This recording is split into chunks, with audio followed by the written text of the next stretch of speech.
Hello guys and welcome to shady ghost stories, जहां मैं आपके साथ घर के कुछ पैरानॉर्मल और क्रीपी इंसिडेंट सुनाता हूं। सो अगर आपको भी अपनी कहानी मुझे शेयर करनी है तो आप मुझे नीचे दिए गए इंस्टाग्राम पे ज़रूर शेयर कर सकते हैं। सो बिना ज़्यादा टाइम वेस्ट किए चलिए बढ़ते हैं अपनी पहली कहानी की तरफ। मेरा नाम संजय है और मेरी उम्र अभी बस 24 साल है। मेरे फादर अब इस दुनिया में नहीं हैं। जब मैं बस 13 साल का था तो वो इस दुनिया से चल बसे। और जो इंसिडेंट मैं आपको बता रहा हूँ वो मेरे साथ करीब 6 या 7 साल पहले हुआ था। एक दिन रात के करीब 8 बजे मैं अपनी मम्मी के साथ अपने मौसी के घर जा रहा था।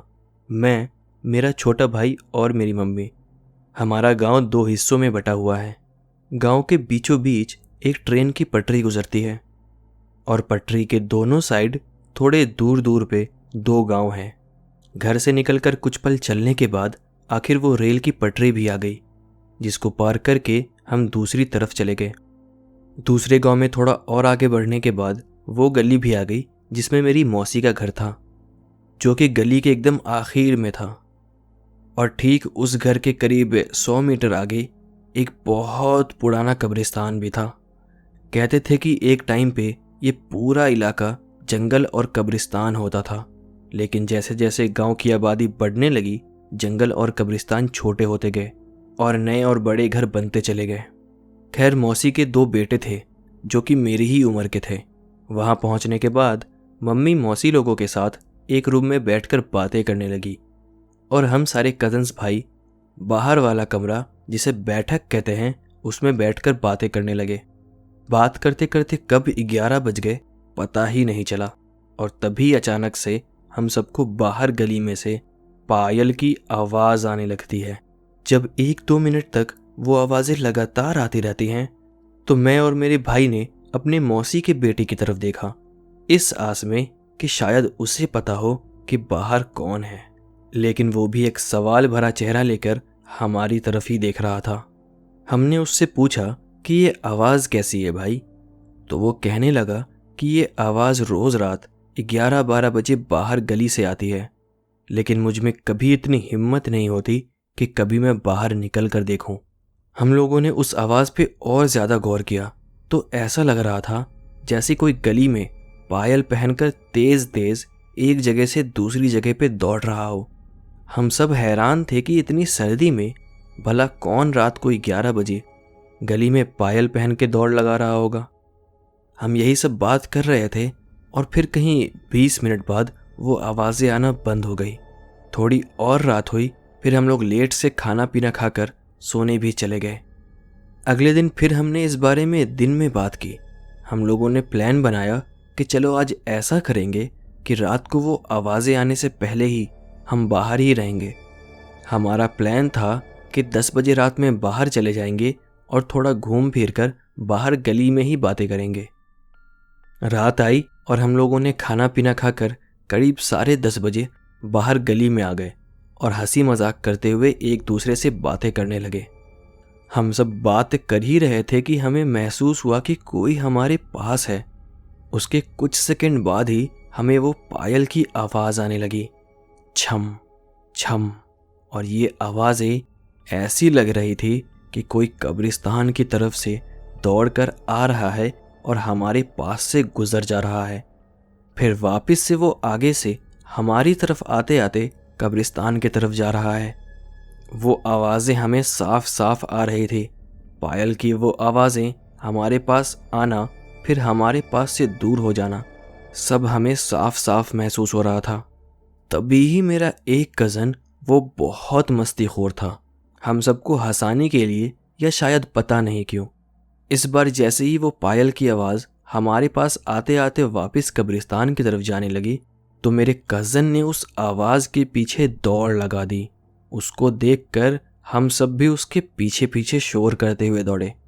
जैसे ही वो कब्रिस्तान के पास पहुंचा हम सब ने उसको पीछे से रुकने को बोला, लेकिन वो भी पूरी मस्ती के मूड में था और हम सबको अपने पीछे आते देख वो और ज़्यादा मस्ती करने लगा।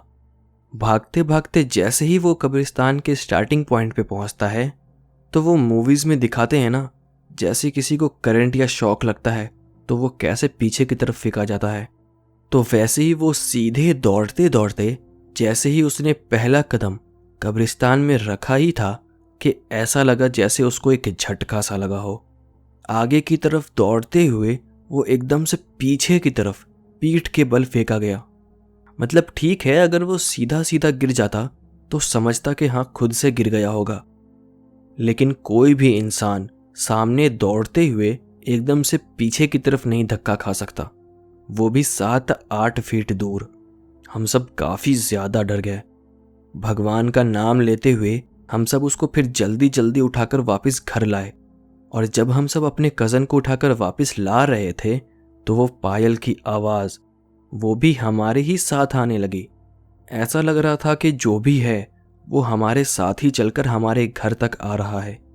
खैर, डरते हुए जैसे तैसे जल्दी से घर आकर हमने उस कज़न को रूम में सुला दिया, और हम सब ने फैसला किया कि अभी घर पे कोई कुछ भी नहीं बताएगा, क्योंकि खामखा या तो वो लोग भी डर जाएंगे और हमें डांट भी सुननी पड़ेगी। इसलिए हम बात को और बढ़ाना नहीं चाहते थे। अगली सुबह हुई और मेरा कज़न नींद से उठा। वो ठीक था, बस उसके पीठ पे कुछ चोट के निशान थे जो कि गिरने की वजह से आए थे। आगे आने वाले कुछ दिन तक तो हम सब डरते रहे कि कहीं हमारे कज़न के साथ कोई हादसा ना हो जाए, लेकिन भगवान की दया से ऐसा कुछ भी नहीं होता। वो जो भी चीज़ थी उसने हमारा पीछा तो किया, लेकिन आगे हमें फिर कभी परेशान नहीं किया। आज की ये जो दूसरी कहानी है ये हमें पंजाब से भेजी गई है, और इसमें आम कहानियों से हटके कुछ अलग होता है, जो कि अपने आप में ही एक राज बयान करती है। तो चलिए बढ़ते हैं अपनी दूसरी कहानी की तरफ। मेरा नाम सरबजीत है और मैं पंजाब का रहने वाला हूँ। मेरी एज अभी 27 साल है, और ये इंसिडेंट मैं जो आपको बताने जा रहा हूँ ये मेरे साथ तब हुआ था जब मैं अपने 2 फ्रेंड्स करण और राजिंदर के साथ समर वेकेशन पे नैनीताल गया हुआ था। हम सब शाम को घर से चले थे और अगले दिन सुबह 9 बजे करीब हम नैनीताल में थे। हमने अपना होटल वगैरह पहले से ही बुक किया हुआ था, इसलिए हम सीधा अपने होटल में ही चले गए। सामान वगैरह रख कर और दिन का खाना खाकर हम 3 बजे करीब बाहर घूमने को निकल गए। पहले दिन तो हम इको केव पार्क गए और वहाँ हमने बहुत इंजॉय किया।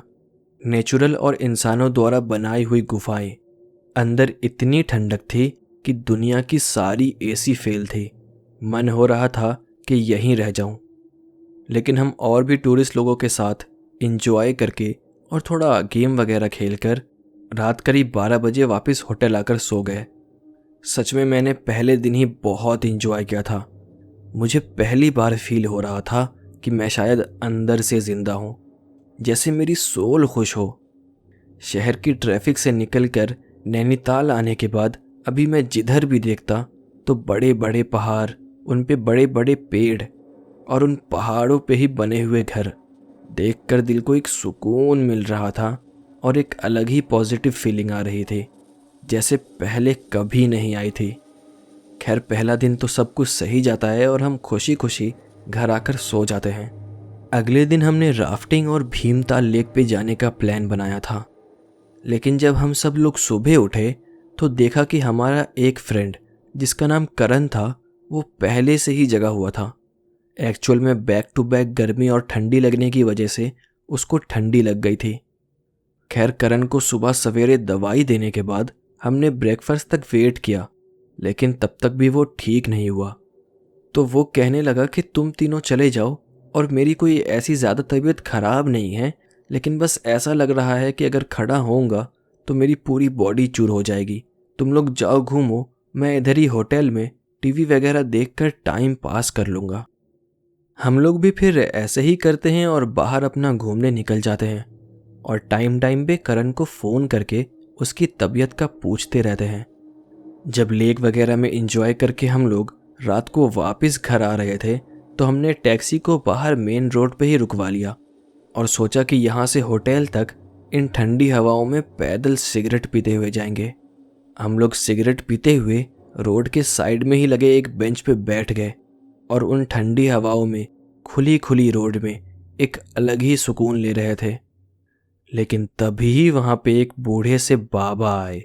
उस सर्द रात में भी उन्होंने नीचे बस एक लंगोट पहनी थी और ऊपर का जिस्म पूरा खुला हुआ था।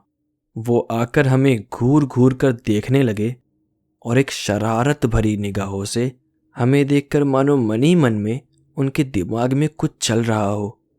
वो बाबा हमें घूरे ही जा रहा था और जो मेरा दूसरा फ्रेंड राजेंद्र था उसने आखिर में उससे पूछ ही लिया, क्या हुआ बाबा, कुछ दिक्कत है क्या? वो बाबा मुस्कुरा कर बोला, दोस्त को होटल में अकेला छोड़ा है तुम लोग। उसका इतना बोलना था कि हम लोग बिना कुछ सोचे समझे ही गुस्से में बोले, कौन हो भाई तुम? पीछा कर रहे हो क्या हमारा? नजरें रखी हुई है तुमने हम पे? लेकिन वो एक शांत सी हंसी हंसता रहा और बोला कि जाओ जाओ बिता लो उसके साथ कुछ वक्त, अब कुछ ही दिन का मेहमान है वो। अब मैंने उससे एक सवाल भरे चेहरे से पूछा, क्या बातें कर रहे हो बाबा? तो सामने से उसने वापस बोला, हाँ सही बात कर रहा हूँ और उसकी आदत ही उससे मारेगी।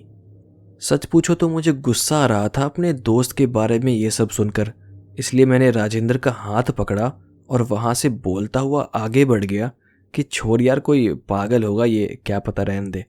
क्योंकि वो बाबा कर भी कुछ वैसी ही हरकतें रहा था।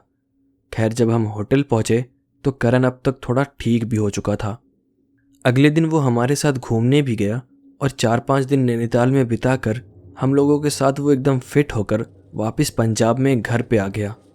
करण की तबीयत एकदम ठीक हो चुकी थी और वापस पंजाब आकर हम सब अपने पढ़ाई और कामों में लग गए और दिन बीतने के साथ में उस बाबा की बातें भी भूल गया।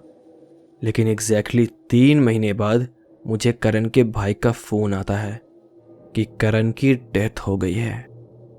उस दिन वो बहुत ज़्यादा शराब पीकर स्विमिंग करने के लिए हमारे एरिया के ही एक तालाब में चला गया। वहाँ जाकर पता नहीं वो पानी में ही बेहोश हो गया या उसे नशे में ही कुछ समझ नहीं आया। वो पानी के अंदर जाकर बहुत देर तक डूबा ही रह गया। लोगों ने उसे जब देखा तो उसे जल्दी जल्दी डॉक्टर के पास ले गए, जहां करण को डॉक्टर्स ने डेड डिक्लेयर कर दिया। जब मुझे ये सब पता चला तो मेरी आंखों में एकदम से वो ही बाबा का चेहरा आ गया जिसने बोला था कि तुम्हारा दोस्त अपनी आदतों की वजह से ही मारा जाएगा। तब तो उस बाबा की बात मुझे नहीं समझ आई थी, लेकिन ये होने के बाद मुझे समझा। मैं बहुत सैड था कि मैं कुछ नहीं कर पाया अपने दोस्त के लिए। हम उसे नशा वगैरह करने के लिए भी रोकते थे, लेकिन हमारे अलावा उसने घर के पास के ही कुछ ऐसे दोस्त बना लिए थे जो उसे लगातार नशा करने में बढ़ावा देते थे। आज इस बात को 4 साल होने आए हैं, लेकिन आज भी मैं करण को हर जगह मिस करता हूँ। शुरुआत में तो मेरा खाना पानी सब छूट गया था, लेकिन वक्त ने मुझे थोड़ा ठीक किया। आज तक मैं खुद से सवाल करता हूँ कि क्या किसी को किसी के मौत का वक्त और कारण पता चल सकता है? खास करके तब जब उस बाबा ने करण को देखा तक नहीं था, तो वो कैसे बोल सकता था कि करण कुछ ही दिनों का मेहमान है और करण की आदत ही करण की जान ले जाएगी? ये सवाल मुझे आज तक परेशान करते हैं। तो बस यही है मेरी लाइफ का एक सवालों से भरा क्रीपी और अनएक्सप्लेन्ड एक्सपीरियंस। सो कैसी लगी आप लोगों को ये कहानियाँ? जैसी भी लगी हो नीचे कमेंट करके ज़रूर बताना, और किस तरह की कहानी देखना पसंद है आप लोग को वो भी बताइए। और अगर आपको अपनी कोई कहानी भेजनी है जो कि आपके साथ कुछ ऐसा हुआ था जो एक्सप्लेन करना नामुमकिन है, या वो क्या हो सकता है पता नहीं, या आपने खुद कुछ देखा हो या कभी कुछ महसूस किया हो, सो वो कहानी आप मुझे मेरे इंस्टाग्राम पे भेज सकते हैं, जिसका लिंक आपको मेरे डिस्क्रिप्शन में मिल जाएगा। और ऐसे ही आगे आने वाली कहानियों के लिए सब्सक्राइब कर लीजिए। तो मिलते हैं आपसे अगली किसी वीडियो में, तब तक के लिए बाय।